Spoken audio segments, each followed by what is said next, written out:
Welcome to an overview of data centers. In this video, we will take a look at what a data center is, some of the resources they provide to their customers, some security measures put in place, and also some issues that school districts need to consider when running their own data center on-site. When computers first became widespread, individual users and companies kept their own files and data saved on their hard drives on-site. However, as the reliance on digital information has increased, we've had to expand storage capabilities. This, paired with the need for tight security measures, has led to the creation of data centers, a room or entire building whose sole purpose is to house secure servers that store data from various customers. Uptime Institute created a ranking system to help businesses determine which type of data center would be most effective for them. These rank from a Tier 1 to a Tier 5. All facilities have a dedicated space for IT services, equipment, a dedicated power supply, a backup power supply, cooling systems, and the ability to run outside of standard business hours. A Tier 2 facility adds equipment for higher capacity. Tier 3 means that they can make upgrades or fixes without shutting everything down. A Tier 5 facility can prevent issues before they even arise.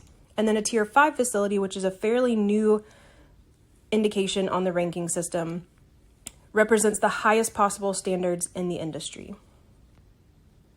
Cloud computing is another service that a data center can provide its customers. Cloud computing allows users to access computing resources, like servers and applications, as needed without having to download extra software.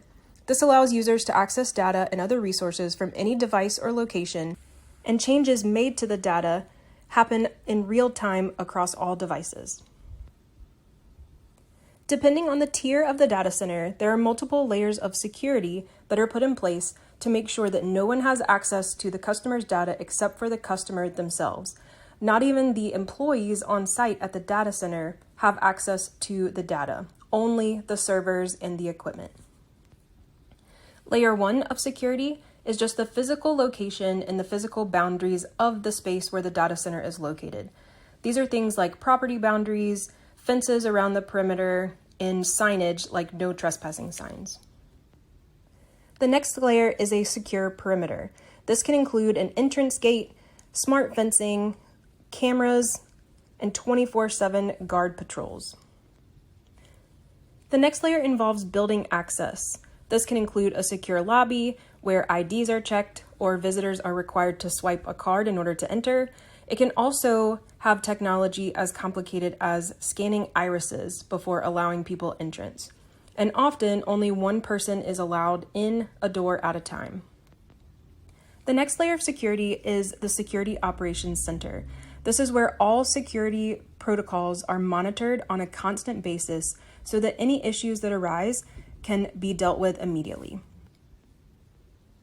Once a person goes through these layers of security, they can then access the data center floor, where all of the servers are housed. However, this requires special authorization that is typically only given to people required to work on this floor, like the engineers who are providing service or maintenance to the servers. One final layer of security that can be provided at a data center is the destruction of a hard drive. Once a customer no longer needs the data that has been stored on a server or a hard drive at the data center goes through a strict protocol of destroying that hard drive so that no one else will ever have access to that data. Most companies pay for a data center to store their data on an off-site location. However, for most school districts, they choose to house their data on-site in a location within the district. This allows the school district to have more control over who has access to the data that can include some confidential information about students. There are a few things that school districts need to keep in mind when finding a location for their data center for the district. The first is the physical location. The school system should pick a location where they can control temperature and that there are minimal exposure to the elements, like flooding, or any kind of other inclement weather. Schools also need to make sure they pick a location that can handle the physical weight of all of the equipment necessary to house a data center.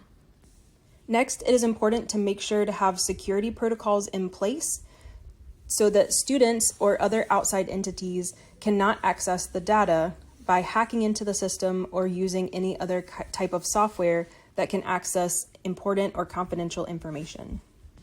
Lastly, schools should make sure that they have enough power to run all of the servers necessary for the entire district, as well as a backup plan if the power goes out, or some type of recovery plan if there's ever any kind of ransomware attack or other virus that attacks the data housed in the data center.